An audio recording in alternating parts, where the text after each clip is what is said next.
2. All right. Let me see. I'm not seeing it yet. Oh, there we go. 2.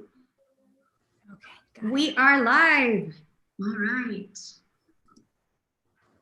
Hello, everyone. Welcome to our live demo with Mirka Hokanen. If you can hear us, please text Llama on the chat box, just making sure everyone's around. Let's see those llamas. I see people from all over the world on that chat box. Colorado, Texas, Oregon, Germany. Nice. Hello, Germany. I see llamas already in the chat. Awesome. Woohoo, we are live. I'm so excited. So welcome everyone and welcome to a new live demo. I'm Maria Pais. I'm your host for today and I'm here with Mirka Hokanen. And if you attended last week's demo with Jill Gustavis, Anya announced that I would also be hosting this wonderful demo. So hi everyone. It's very, very nice to meet you. If you haven't met Mirka, please go ahead and listen to the podcast interview that we had with her. I will be dropping that link on the chat. And also, one of the important things about today's demo is that we are trying to vary the times of these demos to reach as many people as possible. If you can subscribe to our YouTube channel so you get notified of every new demo, that would be awesome. And also, you can subscribe to our email newsletter. Please grab the link of this demo, share it with your friends, tell everybody that we'll be here, and it's such a lovely way to spend a Friday afternoon. Also, at the end of this demo, we are going to be doing a giveaway of a mini palette, and you might be the winner, so stick around. Now, if you have any question for Mirka, please write the word question all in caps, and then write your question normally on the chat. I will be grabbing the questions and asking them to Mirka if it makes sense on whatever she's working on at the moment. And otherwise, I will save them for the Q&A portion at the end of this session. We have a 1-hour time limit. And if you are painting along, go ahead, grab your supplies, and let's get started. Would you like to add anything before we start, Mirka? No, I think that's it. I put the website down, so I can't see any of the questions. So I'm just going to rely on you. No problem. I got you covered. It's just too distracting. So before we start painting, I just wanted to show really, really quickly how I transferred the painting. So I have, if you look at I just have one of these really cheap plastic light pads. And this is great because it's really thin. And so I can put it underneath over here. And I had the printout, the same printout that we have on the website. And so I can put that, and this makes it, oops, I just turned it off. And then you can actually see it through here. It shows a little bit better actually here in person. But that's how I transferred for today's demo. Is there a reason why the pencil color is red? Yes, I just think it looks kind of fun to have it red instead of black, kind of underneath all the layers. It adds kind of it makes it look fun to have red outlines instead of black, and also it helps with that glow effect, I feel like. And then for some of them that I'm working on, I also added some blue lines. So I have a different one that I just started, and I have some blue lines in here too. All right, and so to kind of get started, what I do, so this has been traced, and this one I was just using these Prismacolor color erase, and they're just really nice. You can draw with them. So a lot of times I'll just sketch directly with this, and then you can erase them really well. So I like using these ones to sketch instead of always pencils. And so it's been, and they're not waterproof, so I can just get it totally soaked. And so I have a really giant jug of water, or if you look at my picture. And so I use that. I like to use a really, really large jug of water. And you kind of have to just, let me see, the light is coming from an odd angle. So I just kind of get the whole area saturated with water. And I also have a hair dryer here close by so that I can dry this up in between. And so kind of and then I have watercolor set.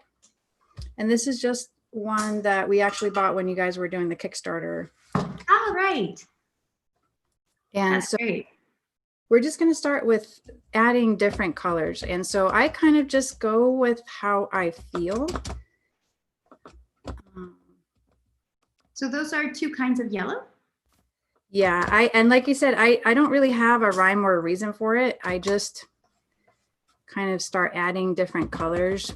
And so I'm kind of doing reds and blues and yellows and greens.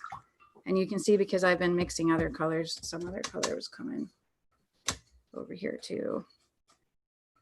And so I like to have kind of a mixture of things going on over here. So then we'll grab some purple and some pinks over here. I really like this pink right here. And I try to work kind of fast before things kind of start drying out. And then I like that teal color a lot too. And so like you can see there's not really like any crazy rhyme or reason to the way that I'm adding colors. I'm just like, oh, well, I really like teal. And so we'll put some teal over here. And I really like having pinks and kind of greens next to each other, especially when you're kind of doing nature things. And so I just kind of go back and forth with different things. And then I think we're going to add some more of an orange color. So this is all a wet on wet technique, basically. Yeah. And so, and I've been really liking having some of these pinks in my ferns. And so, and I'm also kind of thinking of autumn colors. And I know I want the middle of this flower to be that kind of a whitish or a yellowish kind of a tone. So I might just erase a little bit of that and put that yellow in here. Make it brighter. Yeah, because then if I try to paint it, yellow later on top of the blue, it's obviously going to be green. So I feel like that's pretty good. So it's just kind of a smattering of colors, and it looks kind of bright at first when you're laying things down, but then just like with the when you dry it, it's going to dry not as bright. Everything kind of lightens up. So I'm going to turn this on. I think it should automatically mute, hopefully.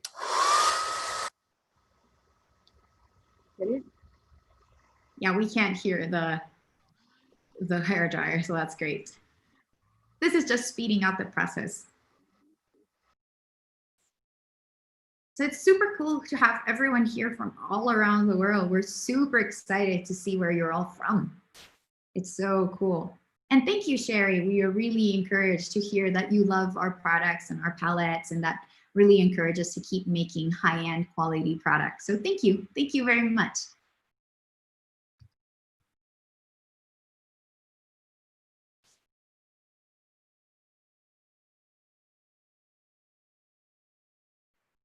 So you know how this is a lot of drying and just waiting and making sure that everything is set before you add the next colors.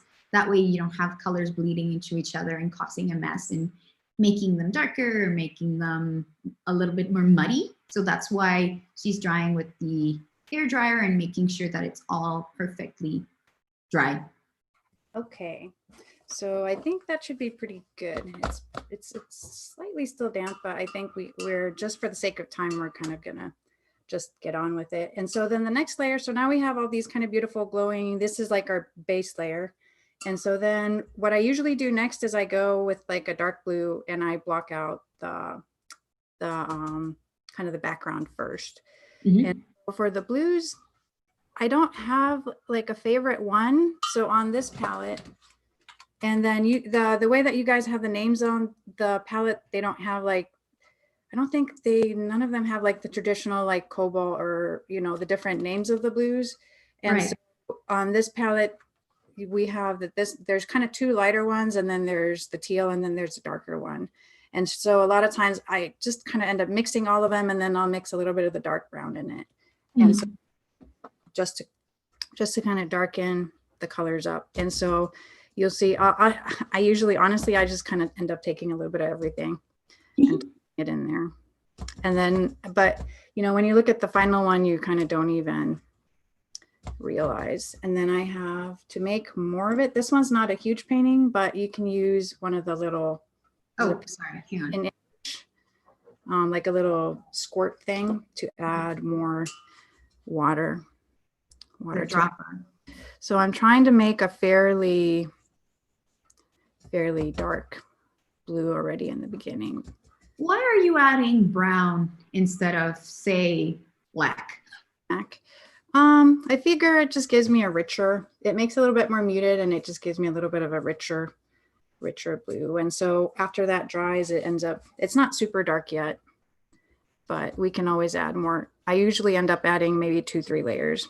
And so from there, since I'm right-handed, I usually want to work from left side of my painting to the right side of my painting. And so actually, I need to take my watch off. I'm always worried that I'm going to scrape my painting with my watch. Yeah, it happens.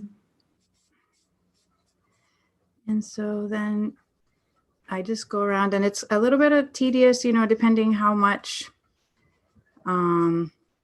detail you have. And you don't have to paint exactly where, I mean, I do paint kind of where my lines are, but I'm, especially for the sake of time, we're going to try to go pretty fast.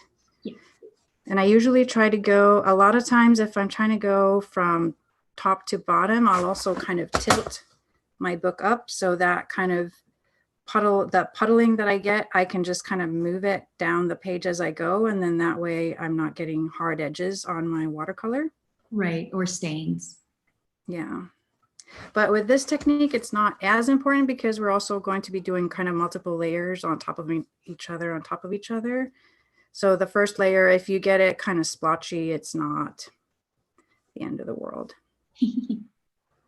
Do you usually plan out your paintings beforehand, or are they more of a spur of the moment kind of thing? I usually plan them out pretty well. With these ones, I plan out the drawing, but then the actual painting part ends up being not planned because I just kind of, I don't plan like the underneath layers of color. And then depending kind of what colors I got underneath, it kind of, how do you call it? It dictates how you paint the painting. Yeah. And so the brush that I'm using, I actually really, really love this brush. It's called a cat's tongue. Move it up. So it's really thick on the bottom. It's not a round brush. And I just love it because I'm able to get it. I can load it up with a ton of paint and then be able to paint for a really long time, but also get really fine details with it if I need to. So practically all the paintings that I've done in this series are all painted pretty much with just this one brush. I also see that it has like a really sharp edge. Yeah, it does. Great for control. Yeah, so I can get really, really teeny tiny hairlines with it, but also I can fill in large areas of color pretty fast. And so we're just gonna, they're not gonna be perfect. And so I try to kind of load kind of a big area of color and then kind of move that around as we go. And like I said, I'm trying to go faster than what I would kind of usually go. Yeah. And then obviously, I think we all understand that these things take time. And right now we want to get the gist of it. Yeah, we want to get to the nitty gritty, the exciting part at the end where you're really kind of massaging it.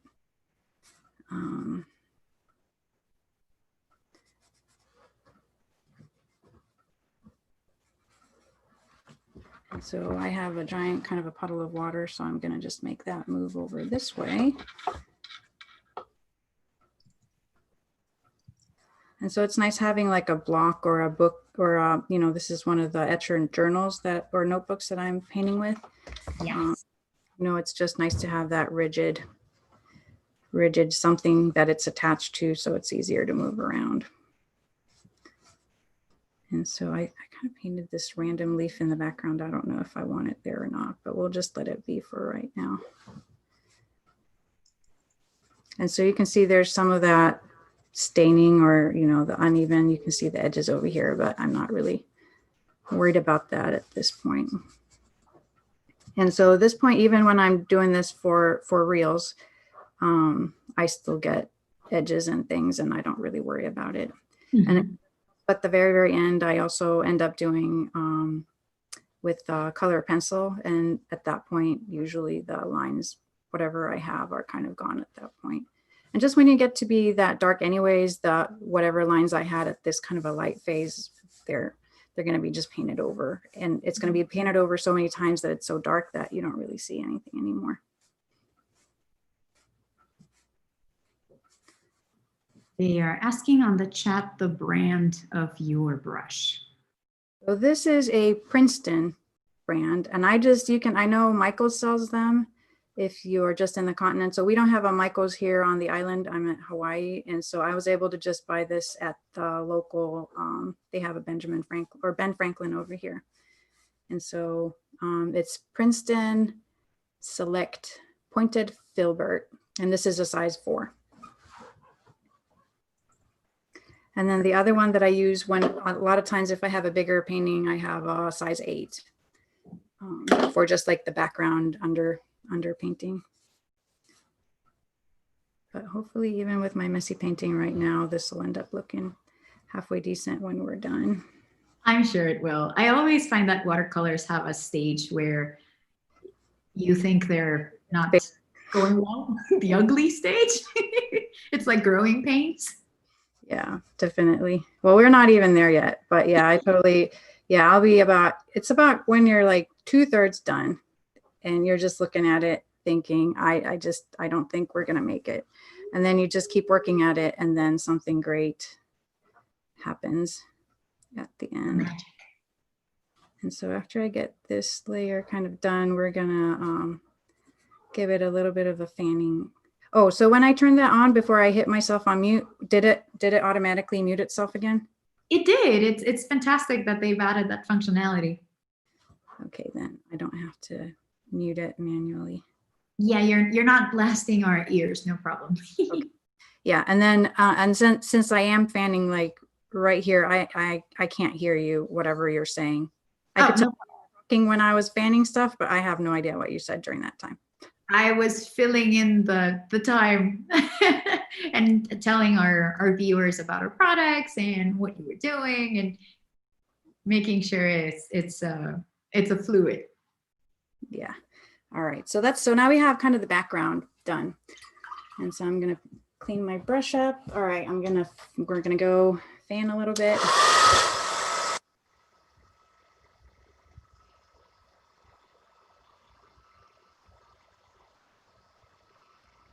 I feel like I need like an elevator music right now, like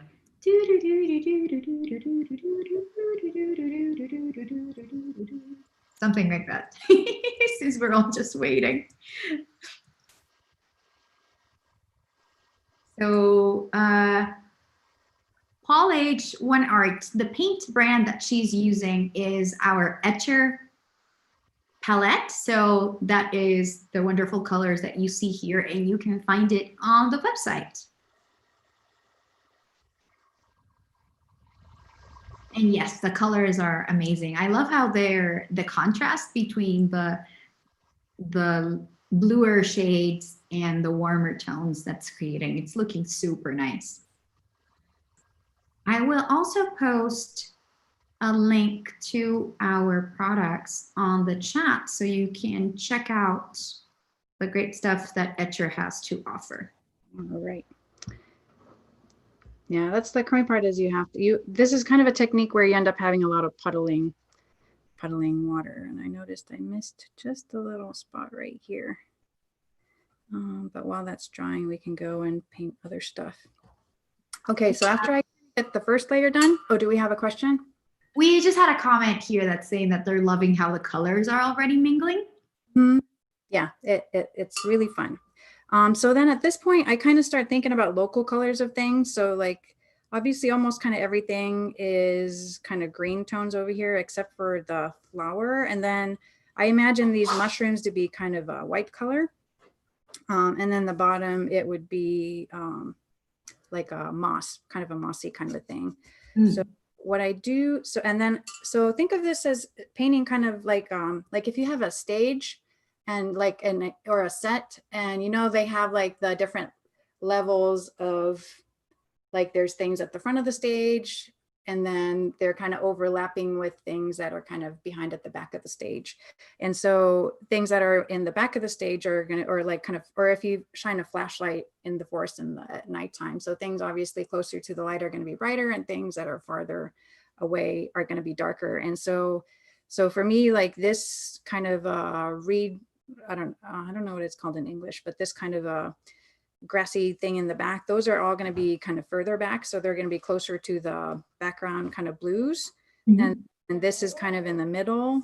And then what I have in the foreground is the flower and then the mushrooms. So the flower and the mushrooms are going to be the brightest things. And then everything else, we're going to try to kind of layer them further down. And so I'll do kind of a local color on it first. And I'm kind of trying to stay fairly bright on these, at least at this point, because what we're going to do is we're also going to layer blue on top of them. Yeah. And so since it's kind of a light wash, I'm not really worried about the edges. And so I'm just going to paint. And eventually I'm going to end up painting this leaf too. But for now, I like to work in order.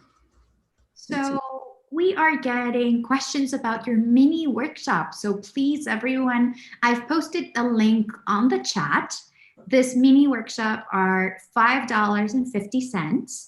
And at the workshop, when you purchase the workshop, you're also going to get a $10 art supply voucher for our store. So it's always super great, and it's always great value. But yes, do make sure to enroll soon, because these workshops sell out super fast. So don't hesitate to grab your seat quickly. It is a limited seating, so go for it and click on that link and sign up. All right. My colors. There we go. So then this plant over here is kind of like, they're kind of lighter. So in a lot of the, I kind of usually imagine them being more of like a tealy color. And so I oftentimes add that kind of an undertone over here. And also just to differentiate from all the other kind of warm greens. And so while I'm waiting for these guys drying, then I'm going to paint the moss in the foreground a little bit. Mm-hmm. And that one too, let's do kind of a warm green first, and then we'll start fading with the darker green here in a little bit. And so moss is more of, so I'm adding a little bit of this kind of a ochre or a yellowish color to it. Just doing kind of different shades. And so I want to keep some of these front. I got blue over here, so maybe we'll kind of cover that up a little bit. And so, like, you know, with watercolor, it's always kind of layering a lot.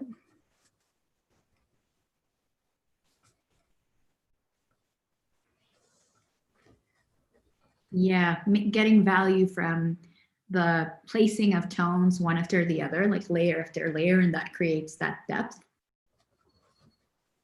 And so I do want most of this to be fairly, so I think it'll kind of end up going over most of it actually. And then having that yellow, I like having that yellow underneath because it really just kind of glows. So maybe we'll brighten this up just a hair over there. And it's not glowing a whole lot yet, but as we start adding the darker layers here in just a second, you'll see the difference. So I'm gonna fan it really quick again, and then we'll go to the next layer. Yeah.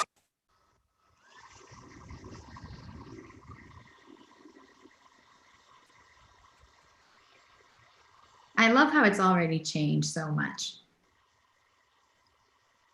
And all the depth that all those layers are creating. It's always super cool to see how a watercolor piece changes over time, and it passes those awkward stages, and then it ends up becoming this wonderful thing at the end. All right, so now we're gonna mix some more. And so when I do the successive kind of layers of blue over here, a lot of times I'll kind of mix colors as I go, or I'll change. So like we had kind of a, I don't know, just a darker blue. So we could maybe do more of, I'm gonna add a little bit of this green from the top corner, make more of a greenish blue. And I don't know, for me, I feel like it adds a little bit of richness. Yeah.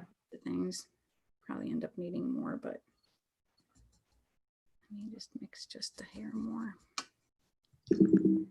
Ooh, sorry about that. Oh, that's all right. Here we go. All right, so now we'll do kind of another layer. So now we'll do everything that's kind of in the back, and we'll do, and so it's just kind of adding successive washes on everything. So we'll start down here, and I think we're gonna already paint over this, all this stuff over here. So it feels kind of scary, but don't worry. We had a question in the chat asking why the blue wasn't bleeding onto the other colors. Can you what do you mean why it's not bleeding onto other colors? The dark blue, when you add it, there was a question about why wasn't it bleeding?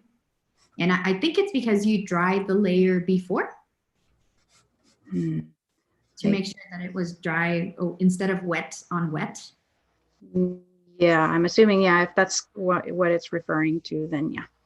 Yeah, you dry the layers in between and so right now there's kind of a lot of, I want that to kind of brighten up, so we'll go. So if I just add a little bit of water and kind of move it over.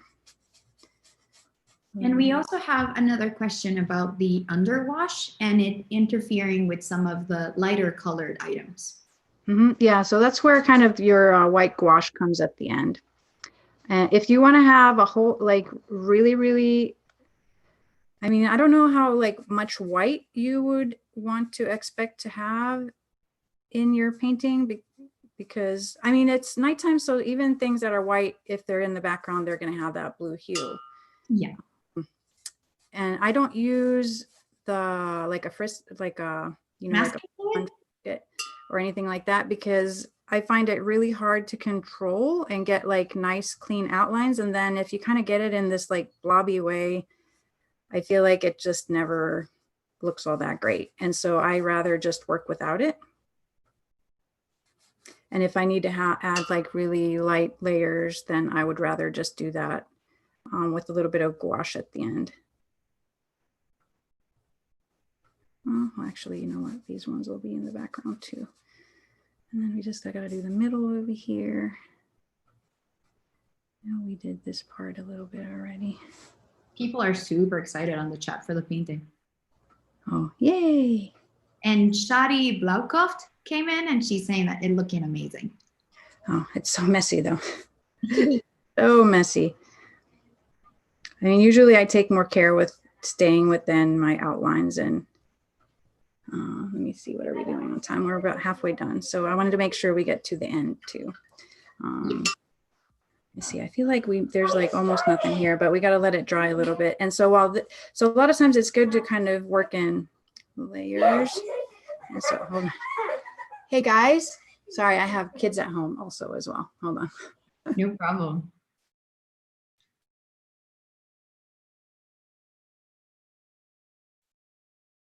All right. Yeah, so we're also homeschooling as well.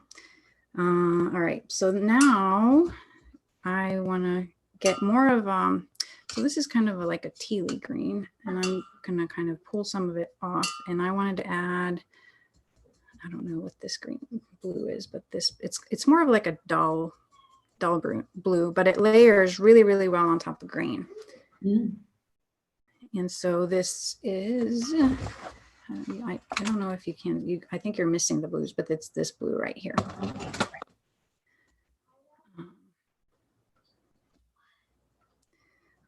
And so now we'll start kind of working on the moss as we're waiting for the top stuff to dry. And so with the moss, I'm also just kind of layering. I want there to be a foreground and then stuff that's going to end up going into the background. But if you see it, this blue by itself, it just looks so boring. But then when you start layering it on top of the green, it just makes for a really, really beautiful, it makes for a really beautiful green. And so, oh yeah, these two together. Wow. That's so beautiful, Mirka.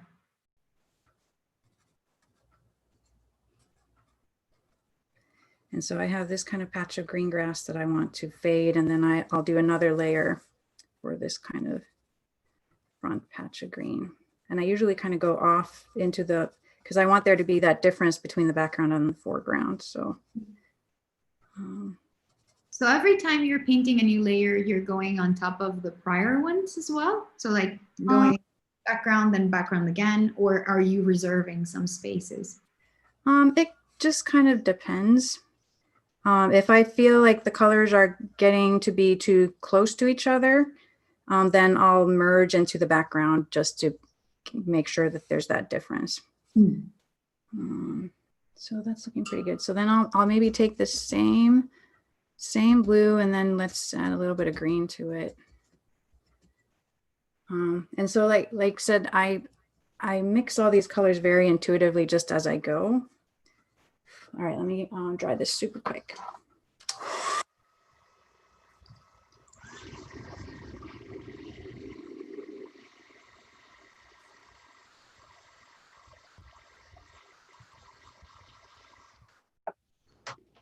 All right, so now we're kind of working with somewhere in between the blue and the green that we had in the foreground.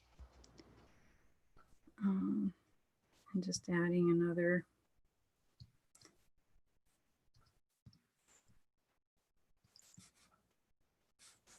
I think, did I have these little things? I think they were maybe were they a lighter green? I don't remember what they were in the original painting.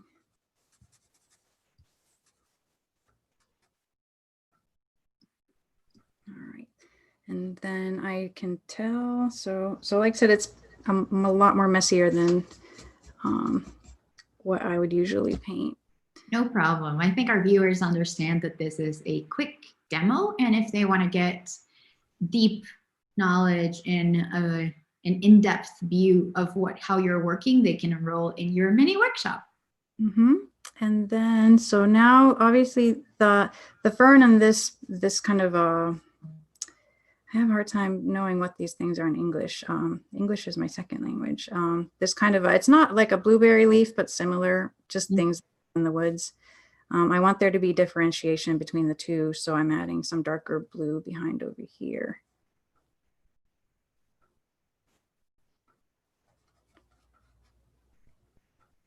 I don't think anyone would have guessed English is your second language. Yeah, it's just, I just notice it when it's just things like forest things that I know what the name of them in Finnish are, maybe, but not. I haven't looked up the names for everything. You know, like super specific terminology. Things like that. Yeah. And blueberries. We have a question. If there is a point where you would have too many layers for the paper that you're working on?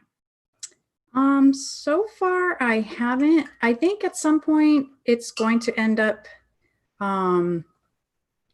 it gets to be a little bit hairy if I've gotten it really like sopping wet multiple times. But at this point, I'm not working super duper wet anymore. I'm just kind of layering colors down. And I think for some of these, I mean, you can probably go 10 layers at least and be fine. And so I can see, so like over here, it's kind of, it looks better on the camera. It looks more, what do you call it? More contrasty on the camera than what I actually have it here on in front of me. It's more kind of washed out, which is also great because then when you, so I think I want that plant to be maybe a cool, so this is kind of a warm green over here. Maybe we'll add just a little bit more. Are you using cold press paper or hot press? This is the hot press. I really like the hot press, especially for this technique, because at the end I add watercolor or the pencils. And if I have if I do the pencils on the cold press, it's just too much texture for that. And so I like having the hot press in general. And compare, because I use Arches for a lot of painting, and then I got this the Etcher one, and I really like the Etcher paper. It's it just sounds like a commercial or whatever, but it's really soft to work on.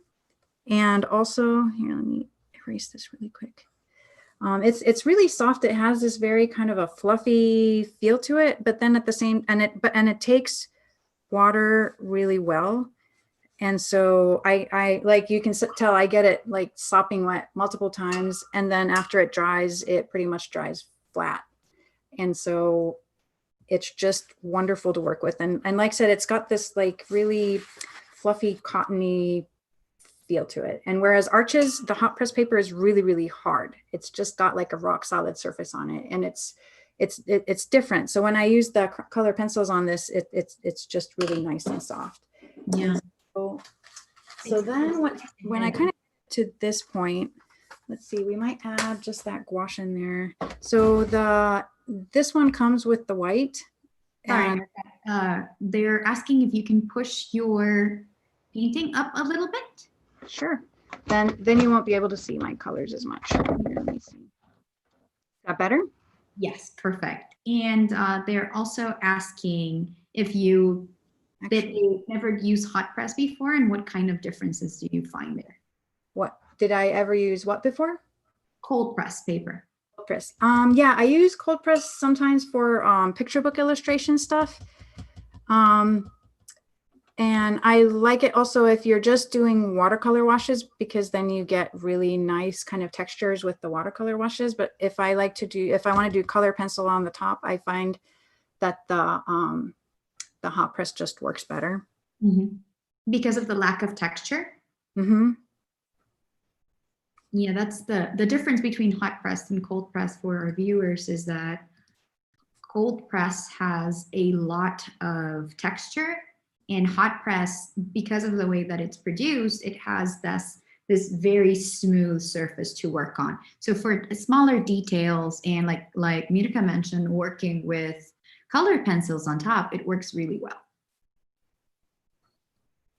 And so I'm adding some white to the ends, and I think actually we want to add, and I think maybe we want to add some pink to it too. Sometimes, a lot of plants they'll have, let me wash that off just to keep it from getting too muddy. A lot of plants will have, especially very kind of translucent plants, they'll have that kind of pink. Actually, this pink. And it's funny on the colors on the palette, it looks like a maroon brown when it's wet, but then when you actually put water on it, it becomes this really gorgeous pink color. Mm. It's a little bit too strong. But you're still working with watercolor right now. Yeah. Yeah, but the white, if you get a white on your watercolor set, usually that's just white gouache. Because you don't really have white in watercolor. And so the white is always going to be, it'll always paint over. And so if you wanted to, you could add a little bit to you can barely see it though. Here. They're asking if you use zinc white gouache or opaque titanium. For this one, it's just whatever came with the watercolor set. If for my own, like the little travel set that I did, I just used just your average, I think it's Winsor & Newton gouache, white gouache. And that seems to work well. And so, and with whichever one you use, I find that you usually have to kind of layer it on pretty thick if you want like a white with it. And I want it to be a little bit of a yellowish. So I think I'm going to wet it in the middle and then just drop a little bit of. Sometimes the trouble with this really loaded brushes is it drops a whole bunch of water. So I dried up most of that water and I'm getting a little bit of yellow. And then I'm just dropping it a little bit in the middle, and then it'll bloom in there. And then I'm not really, and so when I don't like really heavy edges. So the nice thing with this white that's in this watercolor set is just like, whether it's white, like a titanium white watercolor, or if it's white gouache, it rehydrates itself if I put water on it. And so it makes it easier to work with. Oh, so that means that you can let it dry and then come back? Yeah, but just the white. Ah, cool. There we go. So that looks pretty good. All right, so now let's grab some color pencils and start getting a little bit of detail work in here too before we run out. And so I've been using Faber-Castell. The polychromos? Yeah, these are polychromos, and I just have the 36 set because it's not as expensive. So let's see, I usually pick out kind of a dark blue and a black and another dark blue. Let's see what else we got in here. Usually those are kind of the ones that I use. So I've got these ones. And I don't know. Yeah, I don't think anything else. We're not really going to need it. So we're going to start with this. This is like, I think, indigo. And so what I start doing is I usually just kind of go around edges. And especially right now, all the edges are really ugly because we went so fast. But, you know, normally if I lay, there would be like maybe 3 or 4 layers of watercolor over here. And you don't always get your layers kind of in the, oh my goodness, is somebody calling me? Hold on. Shoot. I was not expecting to get a phone call at the same time. No problem. Hello, phone. We're still watching the image. Trying it. There we go. Okay. All right. It's dang it. Hold on. No problem. Sorry. Hold on. I gotta get my. We are going to pause for a second, guys, but we will be back. I'm not disconnecting. We're just fixing. Sorry. No problem. We are just seeing your image now in a different view. So it's now vertical instead of horizontal. Okay. All right, there we go. Okay, I messaged. All right, let's see. So I probably, if I do this, ding, ding, come on. It worked last time. Hold on. All right, come on. There we go. Ah, there we go. All right. Oh, no, I got to get this back on here. Sorry. No problem. Let me see if I do.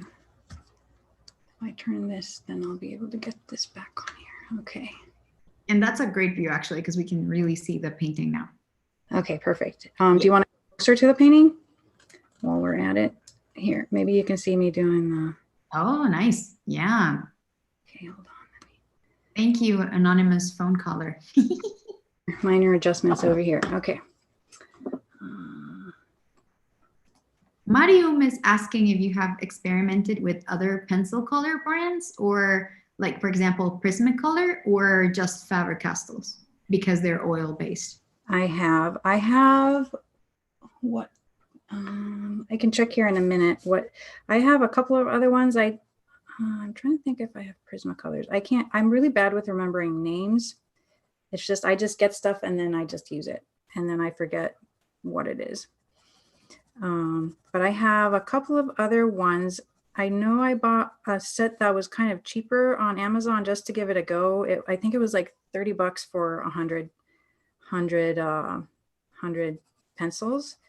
And they were great kind of if you just want to use pencils, but then they have a higher content of some sort of wax or something, and they just kind of don't want to go on top of the watercolors very well. And so I found at least these do really well. And then I also have some, I'll look up what they are. I think they are the, I'll grab them here in a minute. They're just in a drawer right next to me. No problem. Yeah. And so I would just kind of go around, and if you look closely, I know on my Instagram, I posted the image over there. And so if you look at it pretty closely, you can kind of tell where and I do like that kind of the texture that it adds, having the watercolor kind of behind over there. And in some places I'll kind of glaze it a little bit less, but in general, I would kind of paint this a little bit darker than what it is right now. So then you don't see my pencil stuff as much. And I will drop the chat on the, what am I saying? I will drop the link on the chat for Mirka's Instagram so you can see the finished piece there. And they are asking, what is your favorite size when you're not demoing? Like if it's different? painting. For painting in general, I mean, I would go a little bit bigger. I think this is 8 by 10 or right around there. And so in general, I paint pretty small. I really get hung up on details when I'm painting. And so if I would work on a larger piece, it would just take me forever. And also because the things that I do paint are kind of more intimate subjects. I'm not painting, I don't really do landscapes. It's usually animals or portraits and things like that. And when I'm doing things with a lot of detail like that, it's just easier to work smaller to begin with because my subject matter isn't kind of grand things. Mm. And do you usually work in mixed media, or do you do single watercolor pieces? I usually work in mixed media. Usually a lot of it will be watercolor, and then the pencil or the like color pencil will just be a little bit of icing on the top where I'm just helping define edges that are a little loosey-goosey with multiple layers of watercolor. And so some of these things are really indiscreet over here, or really messy. You can't even tell what they are. And so I would kind of go around. How's it looking over there? It's definitely getting better. So for me at home, it looks really high contrasty on the phone or on my screen. But when I'm actually looking at it, it's not quite. I wonder, yeah, there's no way for me to make the screen lighter. So usually because it's not as high contrasty on my screen over here. And what I would do is when I scan it in, because I usually don't sell originals, I sell prints of originals, I will kind of bump up the contrast just like a hair. Or even not usually. These have usually been kind of saturated as they are, so I usually don't have to worry about getting the saturation higher. Right. So we've kind of got this side pretty well done. And so then after I get most of the edges kind of organized and looking neat, then a lot of times I'll go back. Right now we're using multiple colors of, I like using many colors of pencils too. But I feel like the indigo for this set, it almost looks more like it's a gray. I wish there was like a dark blue in between this and the other one that I was just using. And then it just becomes kind of massaging all the details. I feel like I went a little bit too dark with this leafy thing on the side over here. It's not quite as bright as I'd like it to be because it's really close to the fern in the background. We'll get kind of the basics covered over here. But so once you add, you could do this by watercolor too if you wanted to. And like I said, I usually do at least maybe 2 to 3 to 4 layers of watercolor, including the background too. Right. So it's a little bit easier. So my first layer is usually a little bit lighter, and then I keep adding to it and making it darker. And so it's a little bit easier to control because right now this one and this one are kind of the same. Mm-hmm. And if I would have done it a little bit more carefully, I would have made this one darker. So what we could do, so as we're painting, we can make this a little bit darker here in the background. Kind of looking over my phone. Not to stress you out, but we have roughly 10 minutes left. Okay. Yeah, we're getting pretty close. It's looking pretty okay, right? Yeah, it's looking great, to be honest. And everyone on the chat is super loving it. And you wouldn't even have to maybe do it all the way up. You could just maybe do it halfway. So then the tip of it kind of looks like it's coming into the light. Oh yeah, that's a great idea. And then you just add more water as you're going and kind of fade it out. And I kind of feel the same way for this little guy is a little bit too light. Or yeah, so I want it to be a little bit darker and fade in the background. And then the next thing we would do is then we can work on this central flower a bit. I feel like it's still a little hard to make out over here. So we're going to add some details on the around the stem just to darken things up a bit, pop it out a little bit more. If anyone in the audience wants to listen to Mirka's interview and learn more about her life, please listen to the podcast. I will drop a link on the chat. And I'm just adding some shadows underneath the little mushroom caps. All right, and then we can make the, so I'm gonna grab some of that white and mix it with the green. And we have a question about if you have issues going over watercolor, over colored pencils with watercolor. I usually do the pencil kind of last. And at this point, it's kind of just, like I said, massaging things, and I'll kind of go back and forth. But I usually, after I've done, if I'm working on the, like the pencil in the background, I'm not planning on going over that anymore. But the pencil is more like an oil-based thing, so it would be kind of hard to get watercolor to go unless you're doing like a really thick layer and then kind of caking it on there. And since that little, and so the white is, I don't like to add a whole bunch of white if I can help it, but like this is just kind of dark, so I'm adding a little bit of, and with the white, it's always really, really white when you first poke it on there, but when it dries, it doesn't dry nearly as bright green as it is right now. And so then maybe we'll add a little bit of pink and white, and then since these leaves are kind of pinkish, and so I like to think of these as more like autumn things, so I can be more kind of liberal with so like not every single leaf has to be green, and not, you know, not everything is its natural color. You can kind of make things. And so then we can start adding some details. And like you can see, I'm not really cleaning things in between, except for I just had a whole bunch of white over there. So I just grabbed the white out. And so this is that green from the top corner over there. It's looking super nice.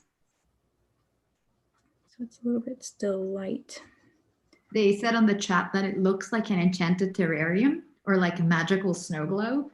Yeah, that's kind of what I had in mind when I was designing these.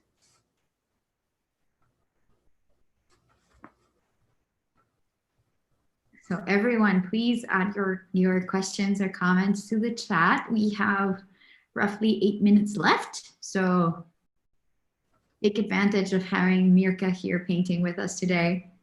All right, let me, I'm gonna fan this really quick so I can get these gouache things to dry up really quick.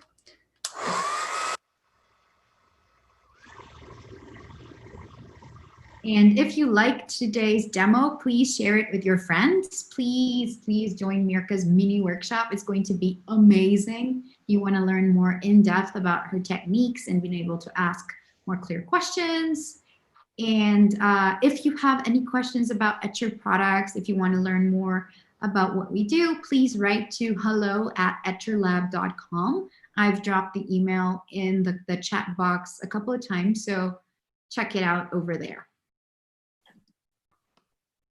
So just adding some highlights.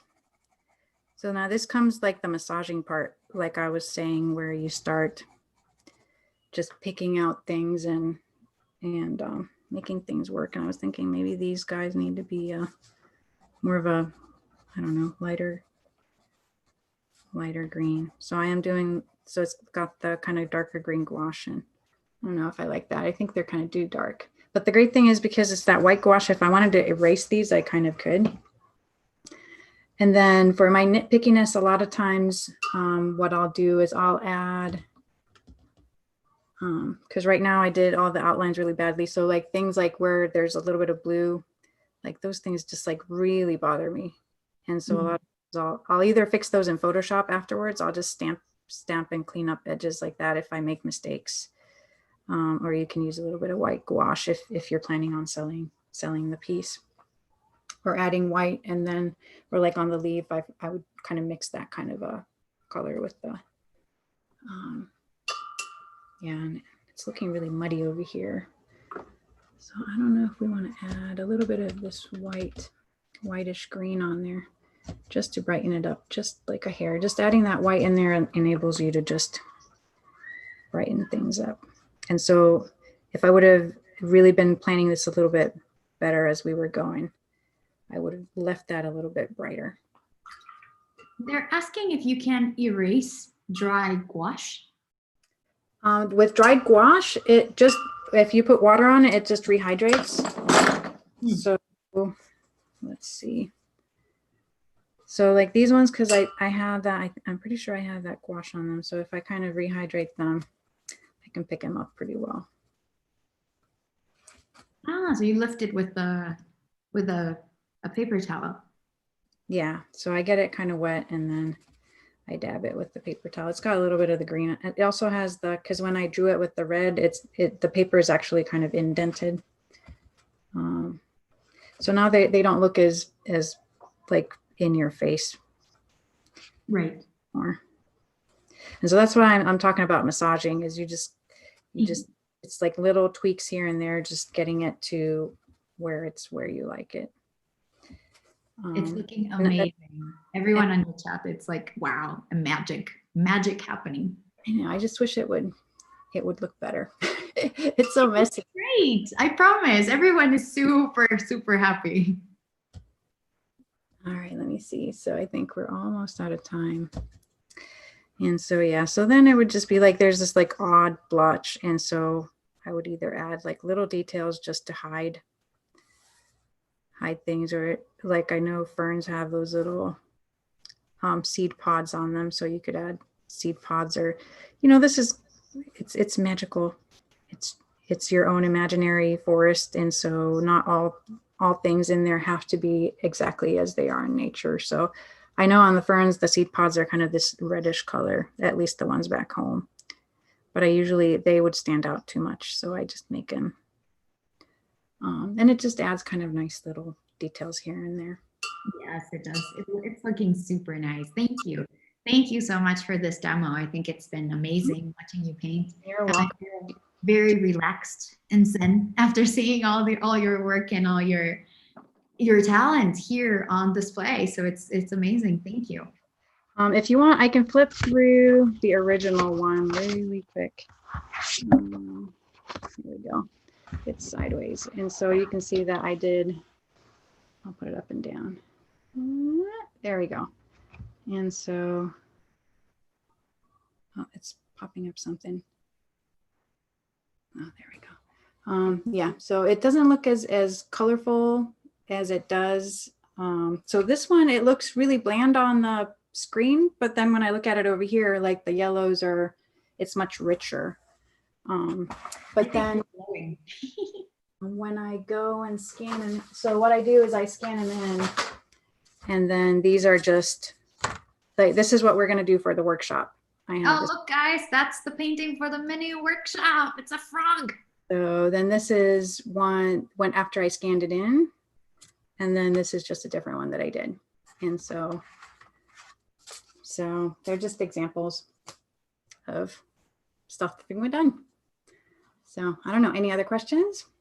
We can flip back over here. Oh, and this one. We have one final one. If you ever walk away from your painting and then come back to it afterwards. You can see how messy this is. I usually don't unless I have to. I like to start things and then finish them at the same time. Obviously, if it's like a really big painting, if there's a lot of like washes where it's just taking a long time to dry, I do use the hair dryer all the time, even, you know, if I'm not doing a demo, just to dry things faster. But in general, I finish everything in one sitting. I usually paint at nighttime after everybody's gone to sleep. And then I start, like, I'll sketch it. I'll have a whole bunch of sketches ready. Like this one was just a sketch. And then obviously this one I wasn't able to finish, so I have to go back. But I hate walking away in the middle of something because I lose my train of thought and what I was going to do next and how it was going to go. And because you kind of have a feel for the paints and the colors and the way that they dry, and then you just lose that when you walk away. And so, yeah, it's just easier. I just do it in one sitting. Well, thank you. Thank you so, so much, Mirka. This was amazing. Please, everyone, if you want to learn more about Mirka's techniques, enroll on her workshop. I've dropped the link on the chat several times and I will do it again. It's only $5.50 and you will get that $10 voucher to use in the Etcher store. So don't hesitate to grab your seat right away. It's limited seating. We have been selling out and I saw several people on the chat already enrolling right now. So go ahead and make sure you enroll. And before we wrap up, please chat on that box and I will draw a random lucky winner by scrolling. So hop on that chat, write something, and I will select someone randomly. Today's giveaway is a mini palette. So let's see who's chatting on that question on that chat box. Let's see. Let's see, I'm scrolling, and I'm not looking. And so Kate Palmer,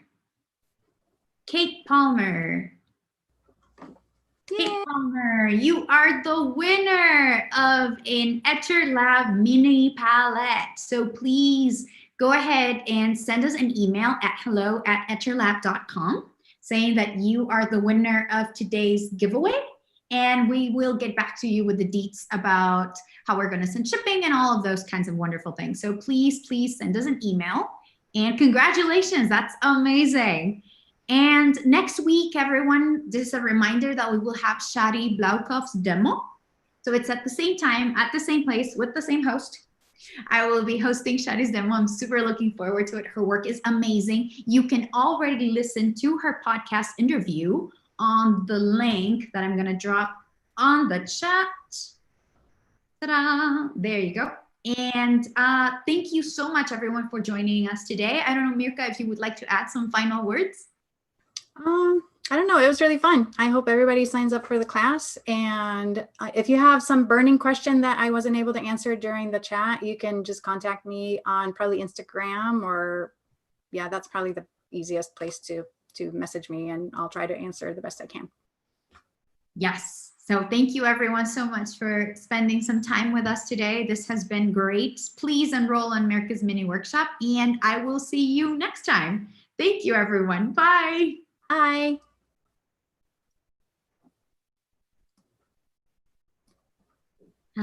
Yeah, we're out.